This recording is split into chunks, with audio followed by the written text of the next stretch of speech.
equipo.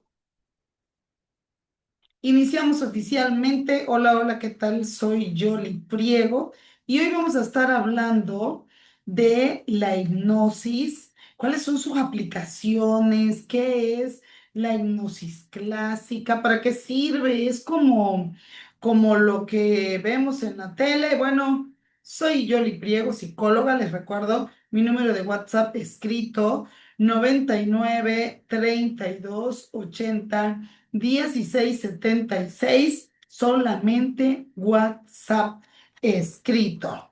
Y bueno, para empezar, la hipnosis clásica, también conocida como hipnosis tradicional, es una técnica que utiliza guiones y protocolos aplicables a diversas problemáticas.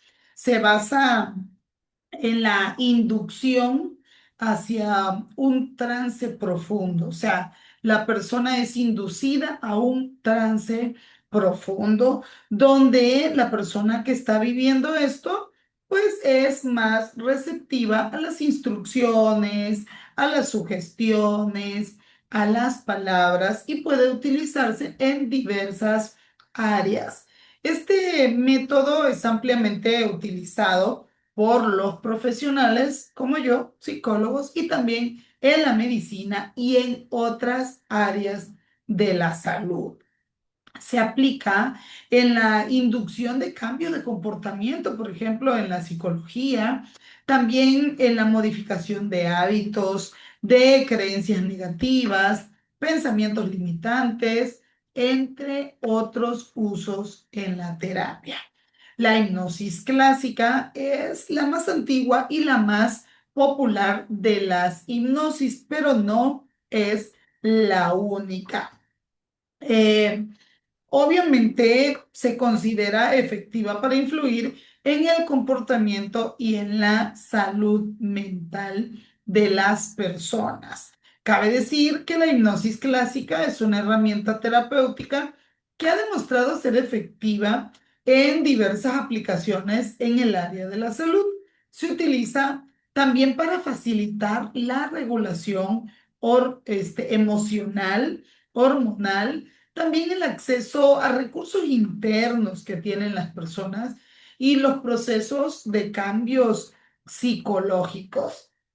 La hipnosis clásica o clínica también se basa en un estado de conciencia caracterizado por una atención focalizada.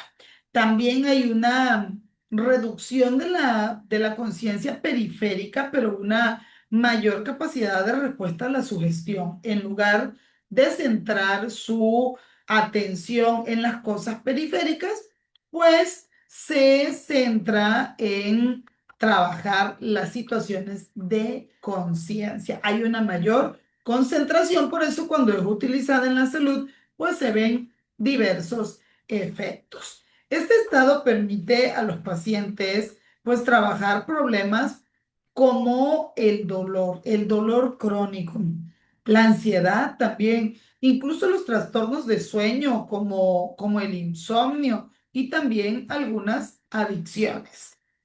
La hipnosis clínica no implica la pérdida de control de la conciencia, no es como lo hemos visto en el entretenimiento, sino un aumento de la autorregulación guiada por un terapeuta. Y aquí es importante decir que pues las personas deben de buscar a personas certificadas. Cuiden, por favor, su dignidad y no se pongan en manos de cualquier persona. La hipnosis no es tan fácil como muchas personas hacen creer y es necesario que sea por personas que tengan título y cédula. Entonces, aunque no implica una pérdida de control ni conciencia, esto es un aumento de regulación guiada, pero también es anclada en objetivos clínicos definidos. Para que se pueda realizar esta, tiene que haber un expediente y obviamente una persona profesional que vaya dirigiendo el proceso. Se utiliza, les decía, en el manejo del dolor y se ha comprobado muchos efectos: la regulación emocional, el manejo del estrés, traumas psicológicos, síntomas psicosomáticos y acompañamiento también en procesos médicos. Su aplicación requiere de una formación profesional adecuada. Además, el profesional debe de hacer un encuadre ético claro y una comprensión profunda de sus alcances y limitaciones. La hipnosis clínica no reemplaza otros abordajes terapéuticos, sino que se integra de manera responsable a planes de intervención más amplios. Es una herramienta segura y eficaz cuando la realizan profesionales, normalmente psicólogos y médicos especializados.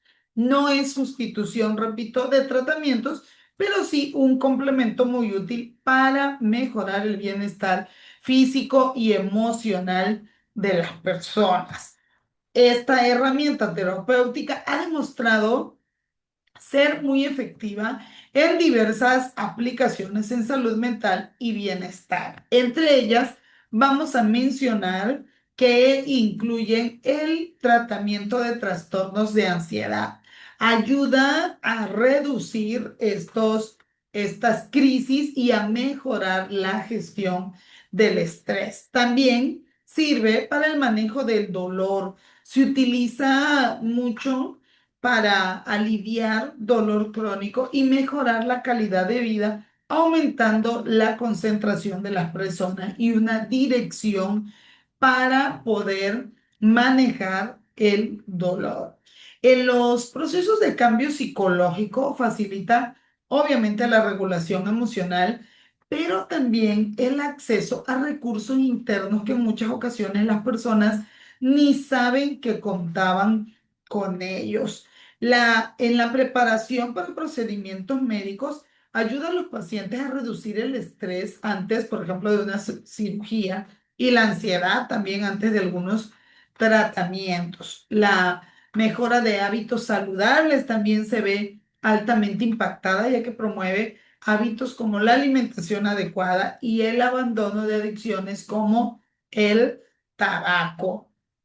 La hipnosis clásica se entrega un marco terapéutico seguro y estructurado, y su efectividad se respalda por la investigación científica. No significa que esto sea empírico. Hay estudios científicos que avalan lo que estamos diciendo. Obviamente, esta herramienta terapéutica ha sido utilizada durante décadas en el ámbito de la salud mental, la medicina y la psicoterapia. Y en la actualidad cuenta con un creciente respaldo desde investigaciones científicas, práctica clínica basada en evidencias, y continúan las investigaciones. Lejos de concepciones populares o simplificaciones erróneas, la hipnosis clínica se comprende hoy como un proceso psicológico complejo que involucra cambios en la atención, la conciencia, la percepción y la experiencia subjetiva del paciente, facilitando este contexto terapéutico, pero obviamente dentro de un contexto terapéutico seguro y estructurado. Digamos que desde una perspectiva clínica, la hipnosis no constituye una técnica aislada ni un procedimiento mágico tampoco. Es una varita mágica, sino es una modalidad de intervención que se integra a distintos enfoques psicoterapéuticos. Esto permite acceder a recursos internos de la persona para poder manejar los procesos que está viviendo, promover la regulación emocional y favorecer procesos de cambio psicológico.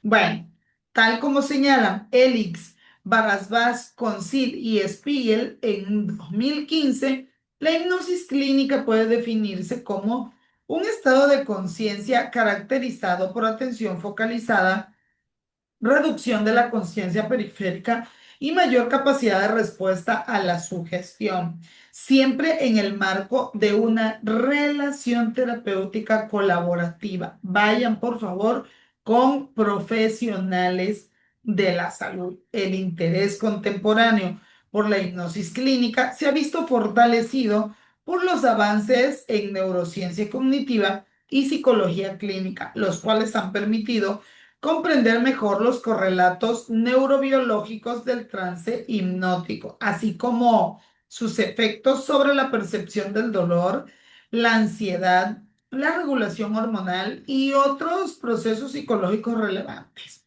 Estudios en neuroimagen han demostrado que durante la hipnosis se producen modulaciones específicas en redes atencionales, sistemas de control ejecutivo y áreas asociadas a la experiencia subjetiva, lo que aporta evidencia empírica a su efectividad clínica. Por su parte, Oakland y Halligan en 2013 dicen que en el contexto clínico actual, la hipnosis se utiliza como un recurso complementario en diversas problemáticas, tales como trastornos de ansiedad, manejo del dolor, estrés postraumático, traumas psicológicos, síntomas psicosomáticos y acompañamiento antes y después de procesos médicos. No obstante, su aplicación requiere una formación profesional adecuada, un encuadre ético y claro y una comprensión profunda de sus alcances y limitaciones. La hipnosis clínica no reemplaza otros abordajes terapéuticos, sino que se integra de manera responsable a planes de intervención más amplios, respetando siempre la autonomía y el bienestar de la o del paciente. Esto según la American Psychology Association en 2023. La hipnosis clínica es una herramienta terapéutica que ha despertado interés tanto en profesionales de la salud mental como en el público en general. A lo largo del tiempo ha sido objeto de interpretaciones erróneas y también mitificaciones y representaciones alejadas de su uso clínico real. Sin embargo, en el contexto de la psicología contemporánea, la hipnosis clínica se entiende como un recurso terapéutico serio, ético y basado en evidencia, integrado en procesos psicoterapéuticos formales. Comprender los fundamentos de la hipnosis clínica resulta esencial para diferenciarla de conceptos populares y reconocer sus alcances reales y situarla adecuadamente dentro del ejercicio profesional. La conceptualización de la hipnosis clínica puede definirse como un estado de atención focalizada y de conciencia modificada en el cual la persona experimenta una mayor conexión pues con su mundo interno, manteniendo en todo momento el control voluntario sobre su conducta y decisiones. Desde una perspectiva actual, la hipnosis no implica quedarse dormido o andar sonámbulo, ni perder la conciencia, ni estar vulnerable bajo el control de un terapeuta. Por el contrario, se trata de un proceso activo, colaborativo, consciente, donde la persona participa de manera intencional en la experiencia. En el ámbito clínico, la hipnosis se utiliza como herramienta complementaria a la psicoterapia, facilitando el acceso a recursos cognitivos y emocionales que pueden resultar menos accesibles en estados ordinarios de conciencia. No se concibe como una técnica aislada ni como un tratamiento en sí mismo, sino como parte de un proceso terapéutico más amplio. Esto según la Asociación Mexicana, perdón, Americana de Psicología. Por ejemplo, una persona puede encontrarse profundamente concentrada a leer un libro o escuchar música, perdiendo momentáneamente la noción del tiempo o del entorno. Este tipo de focalización atencional comparte características con la experiencia hipnótica, lo que permite comprender la hipnosis como un fenómeno natural y cotidiano, estructurado con fines terapéuticos, con bases psicológicas y neurobiológicas dentro de la hipnosis. Desde el punto de vista psicológico, esta se sustenta en diversos procesos cognitivos y emocionales que interactúan entre sí.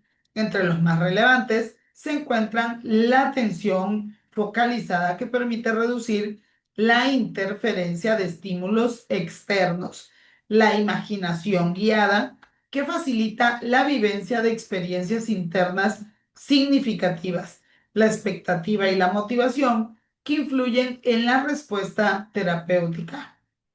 La sugestión terapéutica, entendida como una invitación a experimentar cambios, no como imposición. La regulación hormonal, que permite modular estados afectivos intensos también a nivel emocional. Estos procesos no son exclusivos de la hipnosis, pero durante la experiencia hipnótica se organizan de manera particular, generando una mayor flexibilidad cognitiva y emocional. A nivel neurobiológico, hay estudios en neuroimagen que demuestran que la hipnosis se asocia a cambios en la activación y conectividad de distintas redes cerebrales. Investigaciones han descrito modificaciones en la interacción entre la corteza prefrontal, el cíngulo anterior y regiones implicadas en la atención, la percepción y la autorreferencia. Eso dijeron Oakley, Halligan en 2013.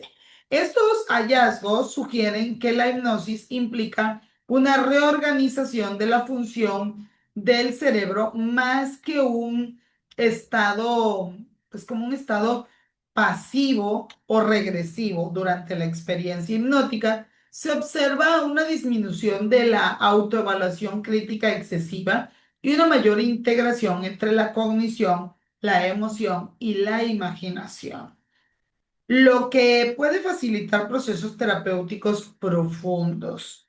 Por ejemplo, durante una experiencia hipnótica, una persona puede imaginar una situación con gran nivel de detalle sensorial, puede sentirla, incluso generar respuestas emocionales y fisiológicas reales, aun sabiendo que se trata de una imagen mental. Este fenómeno ilustra cómo el cerebro responde a la experiencia subjetiva de manera similar a una experiencia real. La aplicación de la hipnosis en el desarrollo humano también, y también en el cambio de conducta, tiene fundamentos neuropsicológicos y aplicaciones terapéuticas. Facilita el cambio de hábitos desde procesos automáticos del cerebro. El cambio de conducta, por ejemplo, representa uno de los mayores desafíos en la práctica clínica psicológica, especialmente cuando se trata de hábitos ya automatizados, impulsivos o compulsivos. A pesar de que muchos pacientes comprenden racionalmente la necesidad de cambiar, frecuentemente experimentan una incapacidad persistente para modificar su comportamiento. Este fenómeno se explica en parte por el hecho de que una gran proporción de las conductas humanas están reguladas por procesos automáticos no conscientes y no exclusivamente por la mente consciente. La hipnosis clínica emerge como una herramienta terapéutica que puede facilitar el acceso a estos procesos automáticos, favoreciendo la modificación de patrones conductuales arraigados. El presente artículo, la presente clase, nos habla sobre los fundamentos neuropsicológicos de la hipnosis clínica, su impacto en los sistemas cerebrales y también cómo son implicados en la conducta y la aplicación de tratamientos en hábitos disfuncionales. La conducta humana es el resultado de complejas interacciones entre sistemas cognitivos, emocionales y neurobiológicos. Durante décadas, el modelo tradicional de intervención psicológica ha enfatizado el papel de la conciencia, la introspección y la voluntad como mecanismos primarios de cambio de conducta. Sin embargo, Los avances en neurociencia han demostrado que una gran parte de nuestras conductas son automáticas y están reguladas por procesos no conscientes. Así lo aseguraron Bark y Chardran en 1999. ¿Sí? Este hallazgo ayuda a comprender por qué muchos individuos, a pesar de tener la interacción consciente o la intención consciente de cambiar, continúan repitiendo conductas que saben que son perjudiciales. La hipnosis clínica representa una intervención que puede facilitar el trabajo terapéutico sobre estos procesos automáticos, contribuyendo a la modificación de hábitos profundamente arraigados. Las bases neuropsicológicas de la conducta automática, bueno, para poder eh, entender tenemos que aprender para después comprender. Y para comprender cómo la hipnosis puede facilitar un cambio conductual, es necesario aprender sobre los sistemas cerebrales implicados en la formación y mantenimiento de los hábitos. Los ganglios basales, que son el centro de los hábitos, desempeñan un papel fundamental en la automatización de las conductas. Digamos que esta estructura cerebral permite que las conductas repetidas se conviertan en automáticas, reduciendo la necesidad de control consciente. Este proceso es altamente eficiente desde el punto de vista energético, pero también puede dificultar la modificación de hábitos una vez consolidados. Por ejemplo, conductas como comer compulsivamente, fumar o revisar el teléfono de manera automática están mediadas en parte por estos circuitos. Por su parte, el sistema límbico, también llamado el generador del impulso, especialmente la amígdala, está implicado en la generación de respuestas emocionales rápidas. Su función principal es favorecer la adaptación de estímulos relevantes en algunos contextos. Estos sistemas pueden contribuir a respuestas impulsivas que no resultan adaptativas, como el consumo compulsivo de alimentos o sustancias. Por su parte, la corteza prefrontal, también llamada el sistema de control, es responsable del autocontrol, la toma de decisiones y la inhibición de conductas impulsivas. No obstante, esta región tiene una capacidad limitada y puede verse afectada por el estrés, la ansiedad, la fatiga, el cansancio, el agotamiento, entre otras situaciones. Esto ayuda a explicar por qué la fuerza de voluntad, aunque útil, no siempre es suficiente para producir cambios conductuales duraderos. Procesos automáticos como reguladores principales de la conducta pueden entenderse como sistemas de aprendizaje que automatizan las respuestas, emociones y patrones repetidos.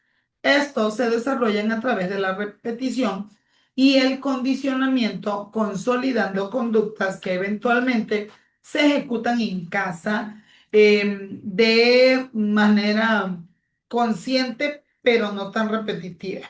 Desde una perspectiva clínica, estos sistemas no evalúan si una conducta es beneficiosa o es perjudicial, sino que tienden a reforzar aquello que se ha repetido. Por esta razón, el cambio conductual requiere intervenir también en este nivel del proceso. Bueno, ¿qué es la hipnosis desde el enfoque neurocientífico? Bueno, se define como un estado de atención focalizada, reducción del procesamiento clínico externo que puede facilitar una mayor receptividad de la sugestión terapéutica o de las instrucciones. Durante este estado, se han observado cambios en patrones de actividad y conectividad cerebral. Estudios de neuroimagen han mostrado modificaciones en la conectividad en estas regiones implicadas en el control atencional, el procesamiento emocional y la monitorización interna. Eso dijeron Oakley y Halligan en 2013. También se han descrito cambios en determinados ritmos cerebrales asociados a estados de concentración, pero también de aprendizaje. Estos cambios podrían facilitar la modificación de respuestas aprendidas dentro de un contexto terapéutico estructurado. La neuroplasticidad y el cambio conductual pueden reorganizarse formando nuevas conexiones neuronales. Este proceso constituye la base biológica del aprendizaje y también del cambio conductual. Vamos a decir que en el contexto clínico, la hipnosis puede favorecer estados de atención que faciliten la incorporación de nuevas asociaciones cognitivas, de el reconocimiento de emociones, contribuyendo a debilitar patrones disfuncionales y reforzar respuestas más adaptativas. En los mecanismos neurobiológicos implicados, la hipnosis puede influir indirectamente en sistemas neurobiológicos relacionados con la regulación emocional y el estrés. Algunos estudios sugieren que puede asociarse con reducciones en niveles de activación fisiológica y estrés percibido, lo que podría implicar cambios en sistemas como el eje hipotálamo, hipófisis adrenal. No obstante, la investigación en este ámbito continúa en desarrollo y requiere mayor evidencia empírica, mayor práctica y se continúa investigando. Hablando de fases del cambio conductual mediante la hipnosis clínica, podemos decir que el proceso terapéutico puede estructurarse en varias fases. El acceso a un estado de atención focalizada, la identificación del patrón conductual a trabajar, el trabajo terapéutico sobre las asociaciones que mantienen la conducta y la reafirman, la instalación de respuestas alternativas más adaptativas, la consolidación mediante repetición y seguimiento. La hipnosis clínica ha demostrado evidencia de utilidad como intervención complementaria en áreas como el manejo del dolor, la ansiedad, el insomnio y ciertos hábitos disfuncionales cuando se integra dentro de un abordaje terapéutico adecuado. Vamos a poner un ejemplo clínico. En algunos casos clínicos se han observado mejoras significativas en conductas compulsivas tras varias sesiones de hipnosis clínicas integradas a un plan terapéutico estructural. Estos resultados sugieren que pueden tratarse de una herramienta útil en determinados perfiles de pacientes. Cabe mencionar que no podemos hablar o decir que todos los pacientes pueden ser objeto de esto. Algunos no son candidatos, aunque los resultados pueden variar según el caso y el contexto clínico. En conclusión, la conducta humana está influida en gran medida por procesos automáticos mediados por circuitos neuronales específicos. La hipnosis clínica puede facilitar el trabajo terapéutico sobre estos procesos, favoreciendo la modificación de patrones conductuales dentro de un marco de intervención basado en la evidencia. Este enfoque representa una herramienta potencialmente valiosa cuando se utiliza de forma responsable, pero también integrada en un tratamiento psicológico. Y bueno, ahora vamos a pasar a hablar del área de educación. ¿Cómo podemos utilizar la hipnosis en el entorno educativo? Bueno, un principio de la comunicación bien conocido reza que no se puede no comunicar. Este es uno de los primeros axiomas de la comunicación en la pragmática de la comunicación. Incluso cuando estamos en silencio, estamos con ese silencio comunicando algo a las personas con las que estamos o que nos observan. Al mismo tiempo, cuando hablamos, cuando hacemos pausas, los gestos, el tono de voz, no pueden más que dejar de sugerir ciertas ideas que las personas representan o interpretan en sus mentes. Teniendo en cuenta estos elementos, como estos podemos entender cómo utilizar la hipnosis de manera educativa. Comprender las palabras exige que el oyente y el lector también las representen de alguna manera en su mente. Así, todo lenguaje comprendido sugiere ciertas representaciones internas en la mente del receptor y la idea principal detrás de la hipnosis en el contexto educativo es el deseo consistentemente de representaciones internas que llevan a alguien a estados y creencias facilitadoras. Esto dijo Pinker en su bestseller en 1994, El instinto del lenguaje, que resume este poder inherente al uso del lenguaje al que llamamos hipnosis. Mientras leemos estas palabras o estamos escuchando, estamos participando en una de las maravillas del mundo natural, porque usted y yo pertenecemos a una especie con una habilidad notable. Podemos dar forma a los acontecimientos en el cerebro de cada uno con una exquisita precisión, simplemente haciendo ruidos con la boca o fonaciones. Podemos hacer que surjan de manera fiable nuevas combinaciones precisas de ideas en la mente de las demás personas. Imagínate que la capacidad surge de forma tan natural que en ocasiones tendemos a olvidar que es un milagro. Poder comunicarnos, poder hablar, es un verdadero milagro y una gran maravilla. Cuando lo pensamos de esta manera, la hipnosis describe un proceso que puede ser utilizado eficazmente por cualquier persona comunicadora, cualquier maestro, incluso podemos decir que en realidad todos podemos ser hipnotizados a través del uso del lenguaje y otros medios todo el tiempo en nuestros trabajos, en los estados lúdicos o los estados mixtos. Esto dijo Walensky en 1991 y lo llamó estados de trances por los que vivimos. Todas las personas podemos aprender y capacitarnos en hipnosis.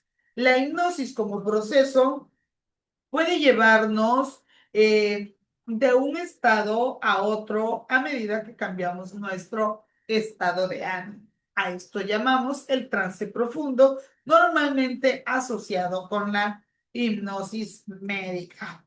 Esto es solo uno de los estados que, sin embargo, reconocemos como similares a estar despierto, pero manejar el cuerpo de manera que sea como que un piloto automático y otros estados similares. Hay que tener en cuenta también que podemos tener estados conflictivos a medida que las representaciones internas compiten por la atención, como por ejemplo el estudiante que piensa en la clase de ayer, piensa en el partido de béisbol de anoche y en la chica sentada a su lado, todo al mismo tiempo. Y créanme, suele suceder. Sabemos que el aprendizaje de idiomas no es necesariamente un estado de alegría para todos, ni puede ser libre de dolores de cabeza. En todos los casos, sin embargo, la comunicación al respecto influye en el resultado, debido a que los profesores tienen posiciones de autoridad y se les asigna una gran cantidad de tiempo para comunicarse con los estudiantes, están muy bien situados para transmitir mensajes que puedan estimular el aprendizaje más eficaz. Cabe mencionar que estamos hablando del uso de la hipnosis clínica en el aprendizaje y la educación. Entonces, podemos decir que toda comunicación sugiere que puede haber hipnosis en el sentido de que influye en el propio estado de la persona. Lo que quiero mostrar es cómo los profesores pueden aprender a usar la hipnosis de manera congruente para apoyar aún más a sus alumnos en el aprendizaje. No estamos diciendo que es fácil ni que esto va a suplir la hipnosis en terapia. Estamos hablando de que patrones lingüísticos y forma de hablar pueden ayudar a los estudiantes a aprender de manera consistente. Sin embargo, cuando hay una curiosidad y está motivado por un poderoso desarrollo personal, pues la hipnosis educativa tiene un gran potencial para acelerar el aprendizaje.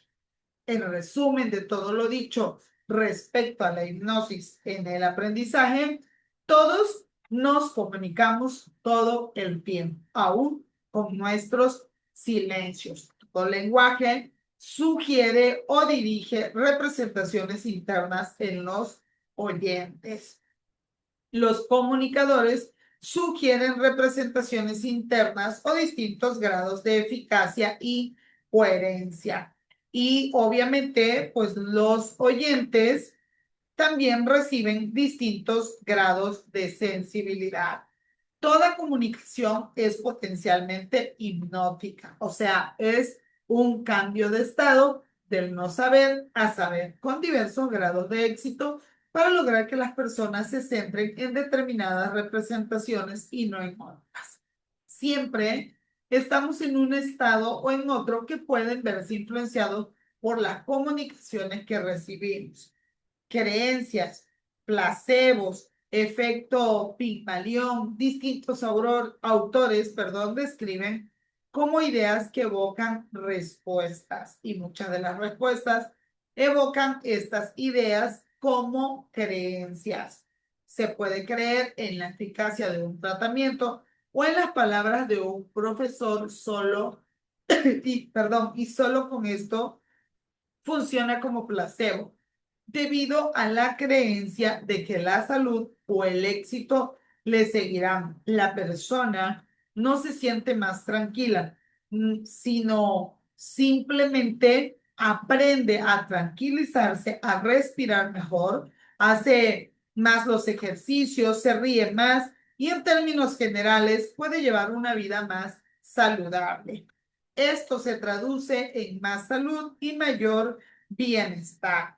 Hablando del efecto Pygmalion de Rosenthal y Jacobson en 1968, estamos hablando sobre el poder de las creencias de los maestros para moldear los resultados de los estudiantes que son bien conocidos. Sin embargo, vale la pena resumirlo a propósito dentro de la comunicación hipnótica en el salón de clase.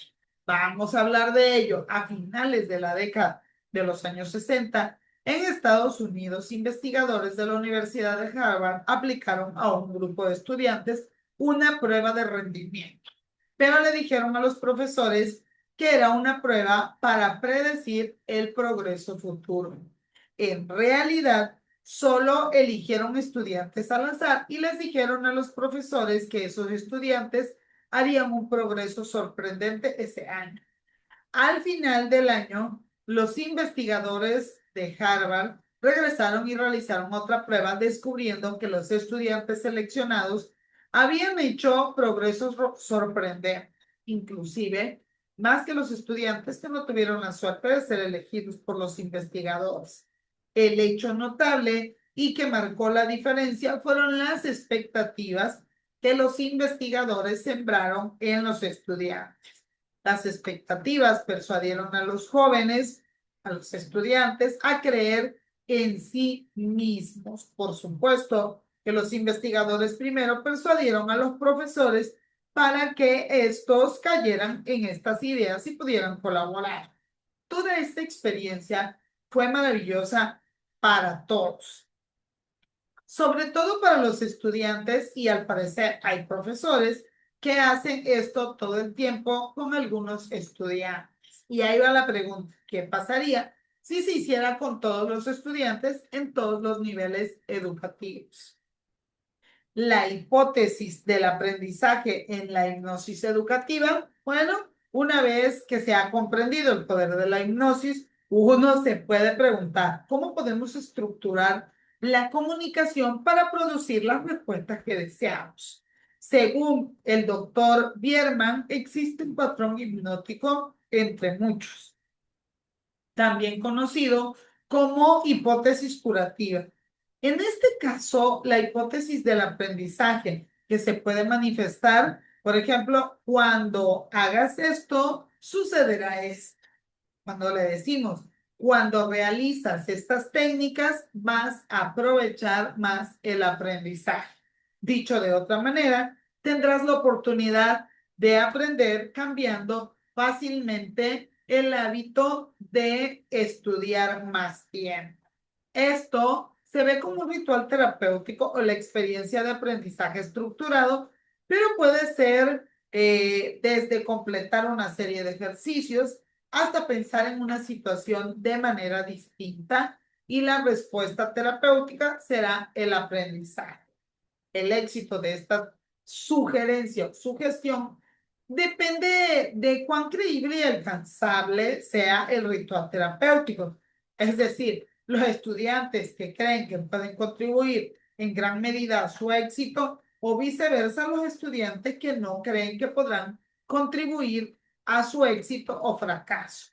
El éxito también depende de cuán posible parezca la respuesta del aprendizaje y de la relación entre la persona que hace la sugerencia y el estudiante. O sea, también lo que llamamos el grado de rapport, que llamamos en psicología, el grado de confianza y de credibilidad que tenga el profesor o el terapeuta. Vamos a ver algunos ejemplos de hipnosis de aprendizaje en la enseñanza. En una conferencia, cuando tal persona escuche, va a repetir esta información y entonces va a aprender. Son las conferencias, se les pide cuando yo diga esto, tú complementas. El aprendizaje experiencial. Cuando yo haga esto, tú vas a hacer esto. Por ejemplo, cuando tengas la experiencia de ansiedad y sudoración, reflexiona sobre ella y entonces cambias tu capacidad para responder a esta experiencia relacionada. Por ejemplo, tarea. Cuando completes varios ejemplos de tarea, más de este patrón en la noche, entonces vas a instalar un patrón para que sea fácil de utilizar y aprender. El doctor Bierman identifica tres principios que explican cómo esta hipótesis crea realmente la realidad del cambio en los seres humanos. Los patrones surgen y persisten. Este sería el principio uno, que puede aplicar a un profesor. Por ejemplo, es que los seres humanos buscan y preservan sus patrones. El cerebro busca naturalmente sus patrones y una vez descubiertos, tienden a persistir.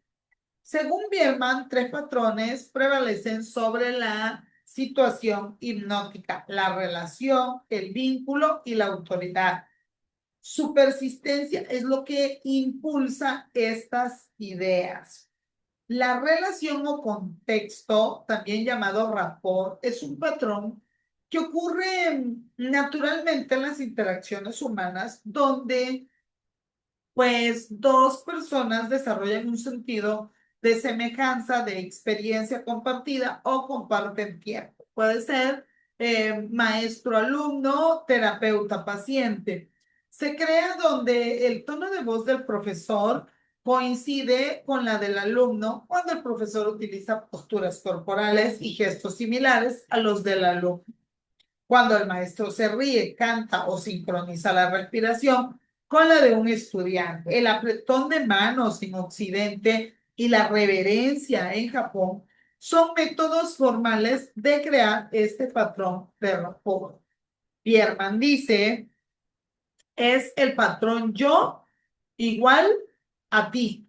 Por lo tanto, mi experiencia es igual a tu experiencia, mis ideas a tus ideas, mis movimientos a tus movimientos, mi estado mental puede ser igual a tu estado mental. Por eso, cuando el maestro tiene cierta empatía con el alumno y está tranquilo, el alumno se tranquiliza. El grado de rapport determina pues, el grado de identificación que tenemos con la otra persona.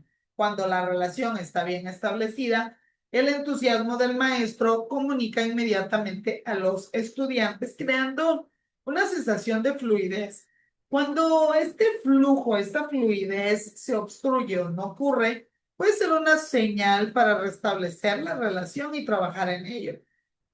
Los profesores pueden identificarse con la experiencia de impartir la clase que por alguna razón encaja en donde los estudiantes parecen absorber casi todo lo que el maestro comenta. Luego se intenta lo mismo en la siguiente clase, pero a veces no funciona. A menudo se trata de una cuestión de simpatía y fluidez que se estableció dinámicamente en una clase y que no estuvo presente en la otra. El material por sí solo no es suficientemente fuerte como para crear un flujo. El vínculo es otro patrón, digamos, que ocurre naturalmente con los seres humanos y es consecuencia de la relación en programación neurolingüística o PNL por sus siglas en inglés, y este patrón se denomina marcar el paso o liderar.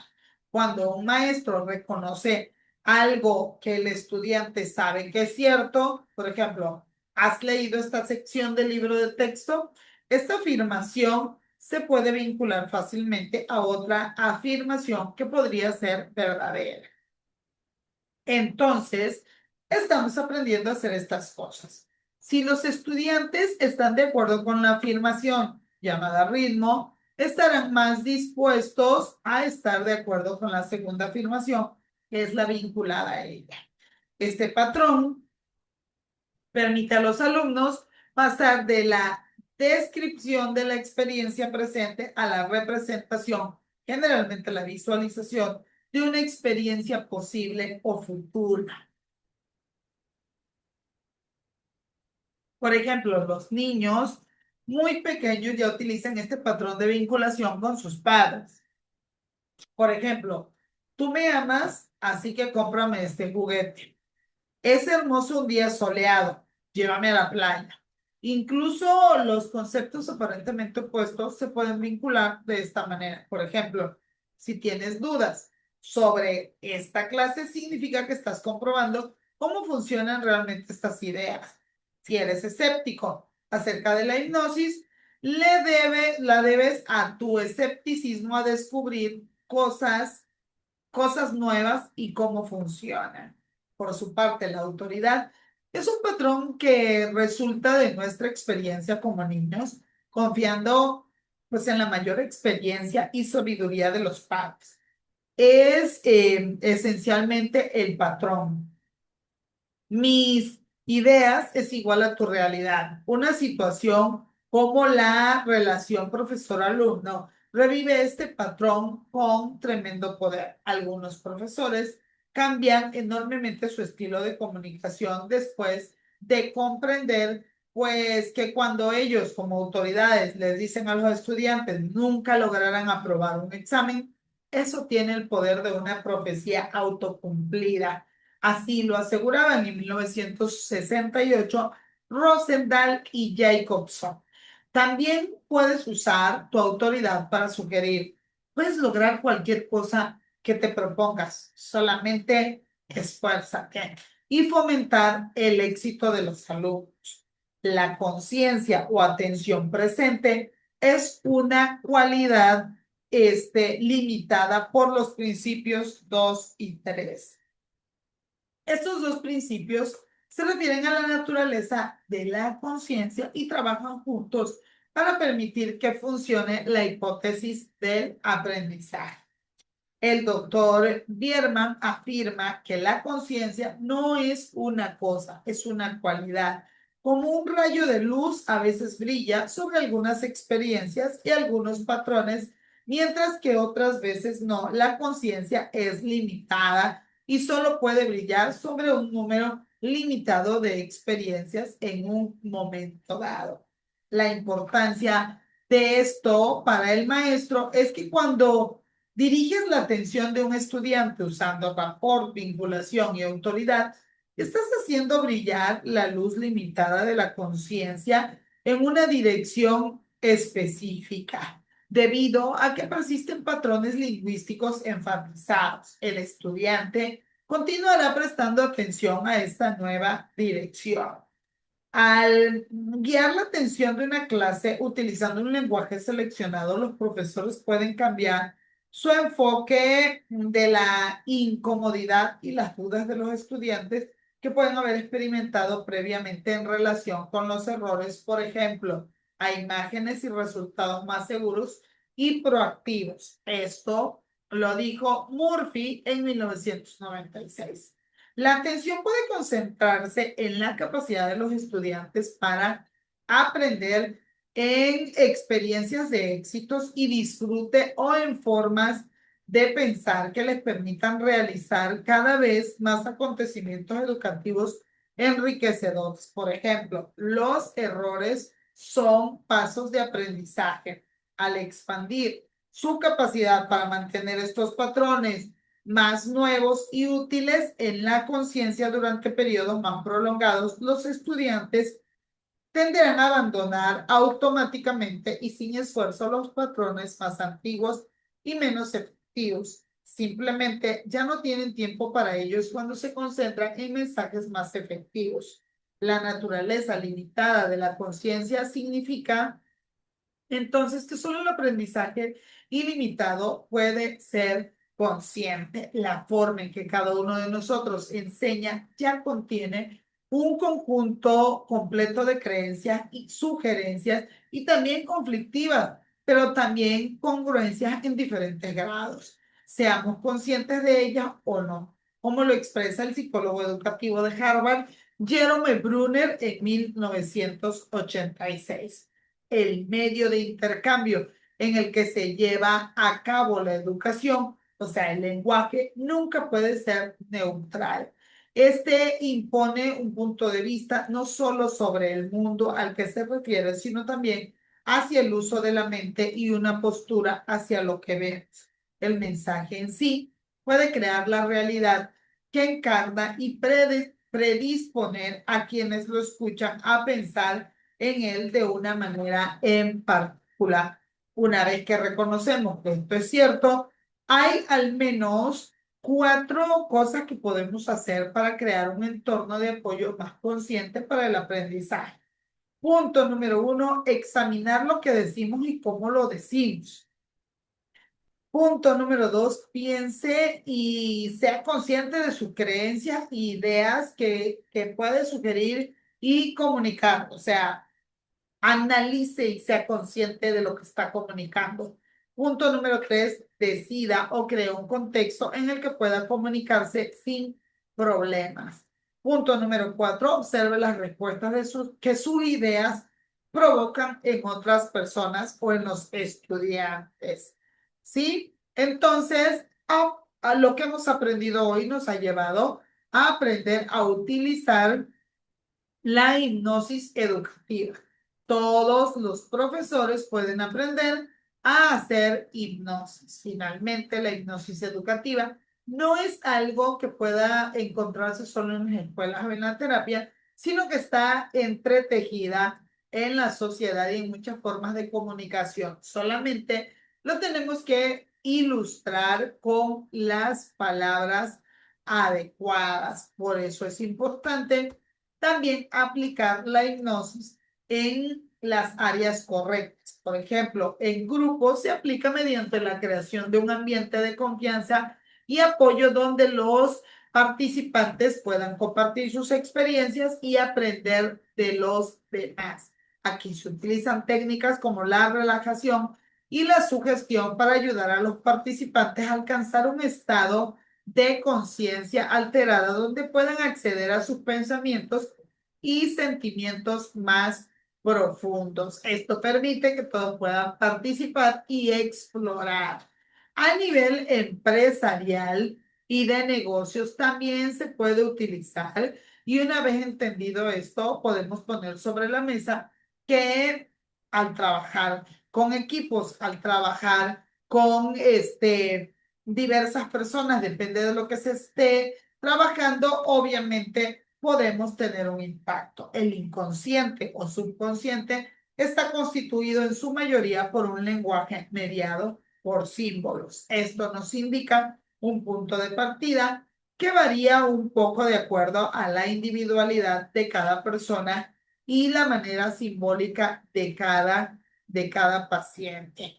La adecuación del espacio y la afinidad entre los participantes a la terapia de hipnosis grupal es uno de los factores más determinantes en el éxito terapéutico. Tener pacientes que no se entiendan entre sí o la falta de instalaciones adecuadas pueden entorpecer la comodidad y confidencialidad de la terapia y volverse de manera negativa. Es importante reconocer que no todas las personas somos candidatos a hipnosis. Para finalizar, es preciso decir que los tratamientos de hipnosis grupal también tienen mejores resultados cuando se trata primero en una terapia individual y se va perfilando a las personas para tener el mismo, ya que cuando se trata así, se posibilitan relaciones más estrechas perdón, y se facilita la obtención de información relevante que direcciona la terapia en pro de las necesidades particulares del paciente. Y bueno, por el día de hoy sería todo. Nos vemos en un siguiente tema.